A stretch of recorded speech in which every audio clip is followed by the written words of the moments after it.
Good morning students. चला आज आपण इयत्ता 10वी मधलं चौथं प्रकरण आहे फायनान्शियल प्लॅनिंग. या आधीच्या व्हिडिओमध्ये आपण 4.1 सोडवला. त्यानंतर GST म्हणजे काय त्याचं इंट्रोडक्शन पाहिलं. GST हे CGST आणि SGSTमध्ये कसं दिलं जातं 50-50% ते पाहिलं. कर बीजक पाहिलं आणि प्रॉब्लेम सेट 4.1 सोडवला. चला तर आज आपण GST इन ट्रेडिंग चेन पाहायचं आपल्याला. म्हणजे व्यवसाय साखळीतील GST. म्हणजे इथे असतो होलसेलर, उत्पादक असतो, किरकोळ व्यापारी असतो. म्हणजे इथे मॅन्युफॅक्चरर आहे, होलसेलर आहे, रिटेलर आहे आणि शेवटी कस्टमर आहे. अशी टोटल चेन असते. आपण एक उदाहरण घेऊ आणि त्याच्यावरनं GST समजून घेऊ.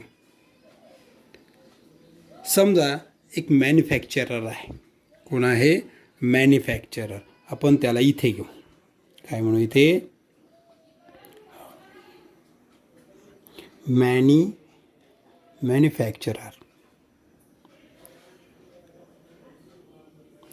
मॅन्युफॅक्चरर.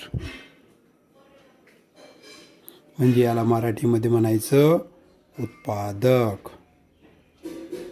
काय म्हणायचं याला? उत्पादक. जो निर्माण करतो तो उत्पादक. त्यानंतर दुसरा येतो होलसेलर.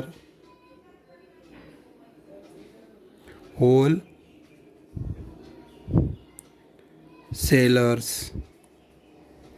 म्हणजे याला म्हणतात मराठीमध्ये घाऊक व्यापारी. काय म्हणायचं? घाऊक व्यापारी. याच्यानंतरचा येतो किरकोळ व्यापारी. That is retailer.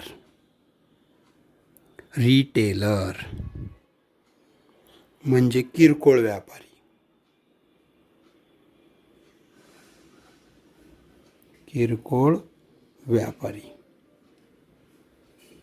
आणि शेवटी येतो कस्टमर म्हणजे ग्राहक. याला म्हणायचं मराठीत ग्राहक. आली ही चेन लक्षात? ह्याच्याकडून याच्याकडे, याच्याकडून याच्याकडे आणि शेवटी याच्याकडे. आता मॅन्युफॅक्चर आणि होलसेलमध्ये ट्रेडिंग झालं तर त्याला म्हणायचं B2B. याला काय म्हणायचं? B2B. Business to business. Wholesaler retailer also business to business. मात्र रिटेलर टू कस्टमर असेल तर बिझनेस टू B2C म्हणजे बिझनेस टू कस्टमर असं घ्यायचं. आता एक एक्झाम्पल घेऊन ह्यामध्ये 3 पायऱ्या आहेत. There are 3 financial transaction took place. इथे 3 होतात. कसे होतात 3? ह्या दोघांमधलं एक, ह्या दोघांमधलं एक आणि ह्या दोघांमधलं एक. म्हणजे किती ट्रान्झॅक्शन होतात? इथे एक, इथे एक आणि शेवटी एक. म्हणजे 3 ट्रान्झॅक्शन होतात. हे लक्षात घ्या. समजा आता आपण असं उदाहरण घेऊ की suppose manufacturer of a watch was sold 1 watch for ₹200 including their profit. म्हणजे समजा ते घड्याळ ₹150 मॅन्युफॅक्चररनी तयार केलं आणि त्याच्यावर त्यांनी ₹50 काय काढला? त्याचा प्रॉफिट काढला. म्हणजे त्याने ते ₹200 कोणाला विकलं? होलसेलरला विकलं. हे लक्षात घ्या. म्हणजे इथून काय विकलं याचा उल्लेख दिलेला आहे. इथून इकडे काय गेलं आहे? तर वॉच म्हणजे घड्याळ. इकडे काय गेलं आहे? वॉच. आणि इकडे काय गेलं आहे? वॉच. हा बाण असं दाखवतो की उत्पादकाने घाऊक व्यापाऱ्याला एक घड्याळ विकलं, घाऊक व्यापाऱ्याने तेच घड्याळ किरकोळ व्यापाऱ्याला विकलं, किरकोळ व्यापाऱ्याने ते ग्राहकाला विकलं. हा बाण असं दाखवतो. इथे एक आकडा दिला आहे म्हणजे first transaction. This one is second transaction आणि this one is third transaction. इथं किती ट्रान्झॅक्शन होणार आहेत?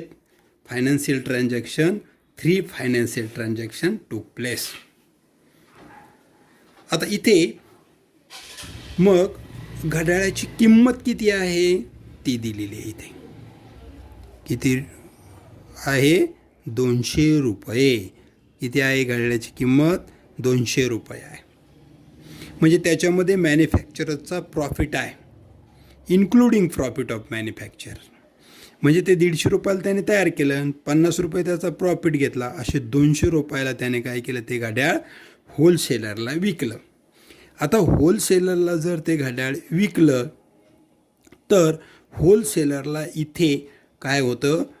12% GST लागतो. किती लागतो? 12%. म्हणजे इथे त्याला 12% ऑफ 200. 200 रुपयाचं घड्याळ आहे, त्याला 12% तिथे काय लागणार आहे? GST लागणार आहे. म्हणजे किती रुपये त्याला द्यावे लागणार आहे? GST 24 रुपये. म्हणजे होलसेलर काय करतो? 24 रुपये कोणाला देतो? मॅन्युफॅक्चररला देतो. म्हणजे काय करतो आहे हा? याने सेल केल्यानंतर त्याला देतो आहे. आणि सेल केल्यानंतर GST at the time of sale that is output tax. म्हणजे हा 24 रुपये होलसेलरसाठी काय आहे? आउटपुट टॅक्स आहे. याने काय केलं आहे? हे याने याला विकलं आहे, याने मात्र ते खरेदी केलं आहे. हे लक्षात घ्या. खरेदी केल्यानंतर इनपुट टॅक्स असतो आणि विक्री केल्यानंतर आउटपुट टॅक्स असतो, हे लक्षात ठेवायचं. आता याने खरेदी केलं आहे म्हणजे हा इनपुट टॅक्स. हा इनपुट टॅक्स कोणाला देतो? मॅन्युफॅक्चररला देतो. आणि मॅन्युफॅक्चरर हा टॅक्स कोणाकडे भरतो? गव्हर्मेंटकडे भरतो. गव्हर्मेंटकडे भरतो. काय करतो हा? गव्हर्मेंटकडे भरतो. म्हणजे तो किती जातो आहे? तर 24 रुपये कुठे जातो? गव्हर्मेंटला जातो. हे लक्षात ठेवायचं. इथे गव्हर्मेंट आहे, इथे 24 रुपये गेले यांच्याकडून. आता घड्याळाची किंमत किती झाली मग? हे 200 रुपये आणि त्याच्यावरती हा टॅक्स लागला आहे त्याला 24 रुपये. म्हणजे आता होलसेलरने काय केलं? हे घड्याळ पुढे रिटेलरला विकलं. ते विकताना काय केलं पाहता? ते विकताना त्याने ते केवढ्याला विकलं? तर 300 रुपयाला विकलं. केवढ्याला विकलं? 300 रुपयाला विकलं. आणि ह्या 300 रुपयावरती रिटेलरला परत टॅक्स पडला. किती? 12% ऑफ 300. म्हणजे 36 रुपये टॅक्स पडला. आता हे लक्षात घ्या की रिटेलरनी हे खरेदी केलं आहे. रिटेलरनी काय केलं आहे? परचेस केलं आहे. आणि याने होलसेलरने ते विकलं आहे. मग होलसेलरने विकल्यानंतर त्याला जो टॅक्स मिळाला आहे 36 रुपये, याला म्हणायचं आउटपुट टॅक्स. विकल्यानंतर मिळाला, याने खरेदी केलं. म्हणजे इथे काय होईल तुमचं? आता याने काय केलं आहे? 36 रुपये टॅक्स इकडे भरला आहे होलसेलरला. मग आता होलसेलरकडनं सरकारला टॅक्स जायला पाहिजे. कोणाला जायला पाहिजे? शासनाला जायला पाहिजे. तो किती जाईल? त्याने आधी तर 24 रुपये इकडे दिलेलेच आहेत. मग तो काय करन? हा output tax minus input tax, बरोबर. म्हणजे इथे काय करल तो? 36 वजा 24 करल आणि इथे टॅक्स निघेल 12 रुपये. किती येईल? 12 रुपये. म्हणजे हा काय करेन? सरकारला 12 रुपये भरेल. आता हे 300 रुपयाचं घड्याळ रिटेलरने यांना विकलं. केवढ्याला? तर 400 रुपयाला विकलं. 400 रुपयाला विकल्यानंतर 400 रुपयावरती टॅक्स बसला 12%. 12% ऑफ 400 दॅट इज रुपीज 12.48. आता रिटेलर काय करण? परत हा टॅक्स कोणाला देईल? सरकारला देईल. आधीच त्याने 36 रुपये टॅक्स पुढे दिलेलाच आहे, पण 48 रुपये त्याला आलेले आहेत. हा आउटपुट टॅक्स आहे. मग output tax minus input tax करा. Output tax minus input tax तर किती रुपये भरल तो? परत ₹12 भराल सरकारकडे. म्हणजे एक लक्षात घ्या, इथे गेले ₹24, इथे गेले ₹12, इथे गेले 12, 12 आणि 12 24, 24 आणि 24 48. म्हणजे शेवटी ग्राहक काय करतोय, ₹48 ग्राहकाचे जात आहेत. म्हणजे मॅन्युफॅक्चररला काही होत नाही, होलसेलरचा काही याच्यात तोटा नाही, रिटेलरचा काही तोटा नाही. तर सर्वात जास्त हानी होते GSTमध्ये, ग्राहकाची पिळवणूक होते. मग आता हा याच्याकडनं जो ₹12 गेला आहे, तर हा GST आहे. मग हा 2 याच्यात विभागला जातो, एक CGST आणि दुसरा SGST. मग हे 24पैकी 12 इकडे गेले, ह्या 12पैकी 6 इकडे गेले, ह्या 12पैकी 6 इकडे गेले. टोटल किती झाले पहा, हे 24 आणि हे 24, टोटल 48 गेले. आउटपुट टॅक्स आणि इनपुट टॅक्स समजला पाहिजे. GST at the time of purchase, जेव्हा खरेदी करतो तेव्हा जो टॅक्स भरतो. आता इथे त्याने रिटेलरने खरेदी केलं आहे घड्याळ ₹300 आणि त्याच्यावर त्यांनी हा टॅक्स भरला याच्याकडे. म्हणजे याने विक्री केली म्हणून हा जो ₹36 याच्यासाठी हा विक्री केला आहे म्हणून हा आउटपुट टॅक्स होईल. म्हणून 36 मायनस त्याने दिलेला टॅक्स पुढे हा इनपुट टॅक्स होतो, 36 + 24. नंतर इकडे सुद्धा आता रिटेलरला ₹48 हा आउटपुट टॅक्स होईल आणि ₹36 इनपुट टॅक्स होईल. याला दिला त्याने, आलं का लक्षात. याने याला घड्याळ विकल्यानंतर त्याच्याकडं GST किती जमा झाला, 48, म्हणून याला म्हणायचं आउटपुट टॅक्स. 48 जास्त रकमेला म्हणायचं आउटपुट टॅक्स, मायनस दिलेल्या रकमेला म्हणायचं इनपुट टॅक्स. म्हणजे हा आपल्याला ₹12. या पद्धतीने ट्रेडिंग चालतं.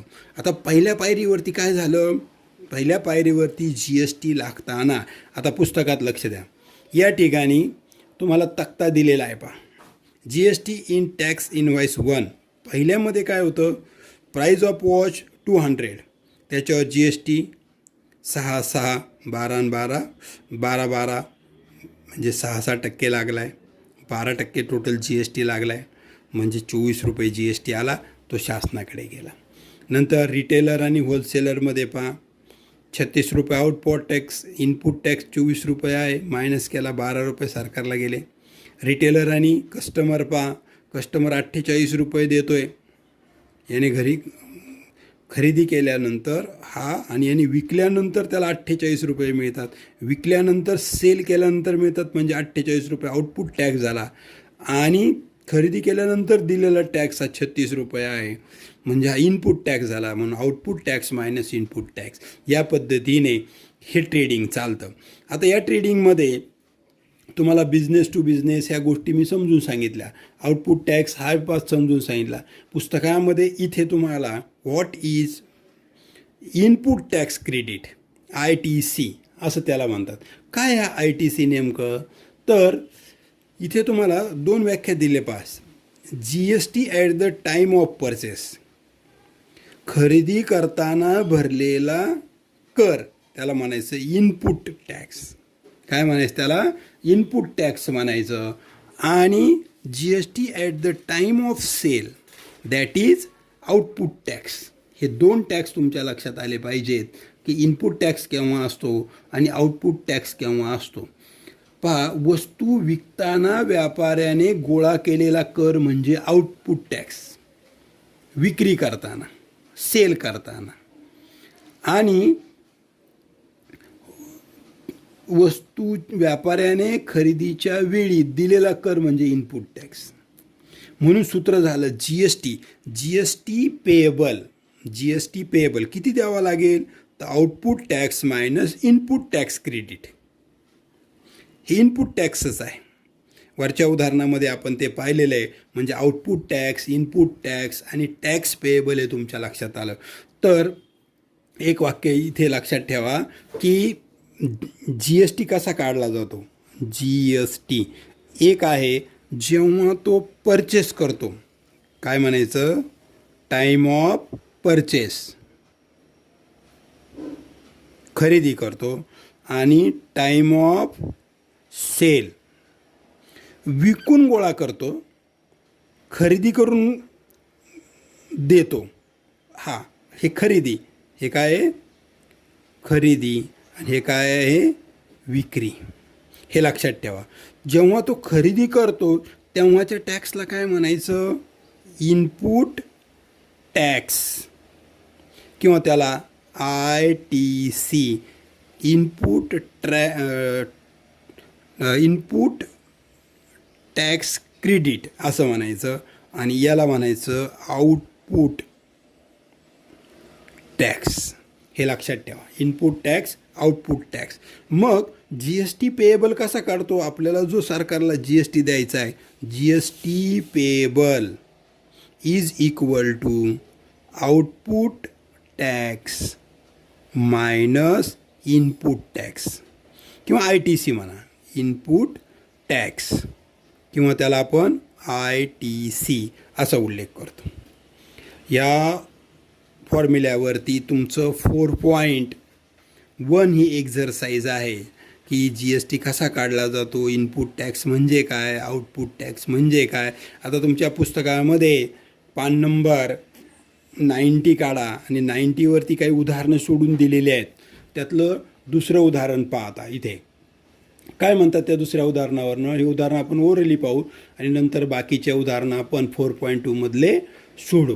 ठीक आहे, लक्ष द्या. आता या ठिकाणी म्हटले mister Jay chemicals purchase a liquid soap having taxable value ₹8,000 and sold it to the consumer for the taxable value 10,000. आता सांगा इथे इनपुट टॅक्स आणि आउटपुट टॅक्स कोणता असेल. इनपुट टॅक्स कोणता असेल, परचेस करतानाचा, परचेसच्या वेळी 8,000 आणि विकायच्या वेळेस सोल्ड त्यावेळेस 10,000. त्याच्यावर रेट ऑफ GST किती आहे, 18%. Find CGST and SGST payable by Mrs J chemicals. मग इथे इनपुट टॅक्स 18% द्यावा लागला आहे. 18% ऑफ 8,000 ते काढून घेतले. आउटपुट टॅक्स काढून घेतला आणि टॅक्स पेएबल काढला. Output tax minus ITC, output tax minus ITC एवढा आला. आणि मग आता हा आला पेएबल, तर मग पेएबल CGST याच्या निम्मा असतो 180 आणि GST याच्या निम्मा असतो CGST. असं त्यांनी काय केलं आहे, तो टोटल टॅक्स दिलेला आहे. आता आपल्याला याच्यावरचे एक्झाम्पल पाहिजे आहेत. 4.2 ही एक्झरसाइज आहे आणि त्याच्यामधली काही उदाहरणं आपल्याला सोडवायचे. सपोज आता हे एक्झाम्पल आहे ते आपण आधी सोडवू. Problem set 4.2 example number first. पहिले एक्झाम्पल आपल्याला सोडवायचे. आता लक्ष द्या काय म्हणतात पहिल्या एक्झाम्पलमध्ये. पुस्तक काढा, 93 पेज नंबर काढा. Chetna store paid total GST of ₹1,05,000 at the time of purchase. खरेदी करताना चेतना स्टोअरने काय केला, 1,50,000 GST भरला. अँड कलेक्ट आणि गोळा केला GST 1,22,500 at the time of sale 1st of July 2017 to 31st July 2017. Find the GST payable by Chetna store. आता payable GST आपल्याला काढायचा. मी याच्यासाठी सोल्युशन करा.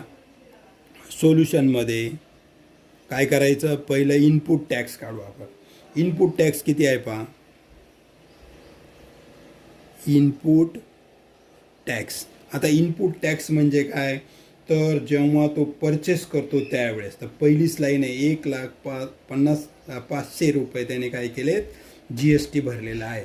म्हणजे ₹1,05,000 हा आला. आणि मग आउटपुट टॅक्स कोणता आला, output tax equal to rupees, जो जास्त असतो आउटपुट असतो, 1,22,500 रुपीज. आता तुम्हाला काय प्रश्न विचारला आहे, फाइंड GST पेएबल. मग इथं म्हणायचं GST payable by Chetna store. Chetna stores equal to काय करायचं, आउटपुट टॅक्स मायनस ITC म्हणजे इनपुट टॅक्स. मग आता करा, 1,22,500 मधून किती गेले, 1,05,000 गेले. आता हे 500 गेले, याच्यातून एक गेले म्हणजे किती उरले, 22,000. किती उरले, 22,000. बरोबर. 1,22,500 मधून 1,05,000 गेले म्हणजे 22,000 उरले. हा झाला तुमचा tax GST payable by Chetna stores. म्हणजे पहिलं गणित तुम्हाला सोडवता येईल. आता दुसरं उदाहरण आपण पाहू. त्याच्यामध्ये काय म्हणतात ते, दुसऱ्या उदाहरणामध्ये Nazma is a proprietor of a firm register under GST. She has paid GST of ₹12,500 on purchase. आता परचेस म्हणल्यावर काय येईल, ITC म्हणजे इनपुट टॅक्स. म्हणजे इथं दुसऱ्या उदाहरणामध्ये आपण पहिलं लिहू, इनपुट टॅक्स रुपीज किती आहे, 12,500. किती आहे, 12,500. पुढे and collect 14,750 on sale. Output tax आहे. सेल म्हणल्यावर output tax equal to ₹14,750 on sale. What is the amount of ITC to be claim. आता ITC किती असेल, वरती दिलं तेवढंच असेल तर पहिल्याचे आन्सर येईल. Therefore ITC equal to ₹12,500. पहिलं उत्तर निघालं. आता दुसरं, what is the amount of GST payable. आता GST किती द्यावं लागेल, तर GST पेएबलचं सूत्र तुम्हाला माहिती आहे, GST payable equal to output tax minus ITC. मग आउटपुट टॅक्स किती आहे, 14,750 वजा 12,500. वजा बाकी करा, शून्यातून शून्य गेला 0, परत हे 5, 7तून 5 गेले 2, 4तनं 2 गेले 2, 1तनं गेला 0. एवढा काय आला तुमचा, 2,222. एवढं काय आलं 2,250. एवढा काय आला तुमचा GST पेएबल. हा उदाहरण क्रमांक 2 मध्ये आला. ठीक आहे. तर इथून पुढची उदाहरण नंबर 3 ते उदाहरण नंबर 6, पुढे किती आहे 7, ही उदाहरणं आपण पुढच्या व्हिडिओमध्ये कवर करू. ठीक आहे. समजलं. म्हणजे GST कसा काढायचा असतो हा भाग एक समजला. GSTची चेन तुम्हाला लक्षात आली, उदाहरणंही लक्षात आली. या पद्धतीने 4.2 सोडवा. आता इथे तुम्हाला ट्रेडिंग समजलं पाहिजे. याने 200 रुपयाला घड्याळ होलसेलरला विकलं, मग सेल केलं. सेल केल्यानंतर गोळा केलेला याने जो टॅक्स आहे त्याला म्हणतात आउटपुट टॅक्स. आणि याने खरेदी केलं, परचेस आहे, परचेस करून त्याला जो टॅक्स मिळेल, हा जो टॅक्स असतो परचेस केल्यानंतर, हा असतो इनपुट टॅक्स. म्हणजे याने याला विकलं, याने खरेदी केलं, खरेदी करताना याने 24 रुपये टॅक्स भरला, याने खरेदी करताना 36 रुपये टॅक्स भरला, याने खरेदी करताना 48 रुपये टॅक्स भरला. म्हणजे याने 24 रुपये आधीच भरलेत, म्हणून याला जे 36 रुपये आलेत हा आउटपुट टॅक्स आहे. आउटपुट टॅक्समधून इनपुट टॅक्स मायनस झाल्यानंतर GST निघतो. म्हणजे असे काय करतात सरकारला ते पैसे वर्ग करतात आणि या पद्धतीने उदाहरण आपल्या लक्षात येतं. ठीक आहे, समजलं. Output tax, input tax, GST payable कसं काढायचं. GST payable equal to output tax minus input tax करावा लागतं. ठीक आहे, पुढच्या व्हिडिओमध्ये बाकीचा भाग आपण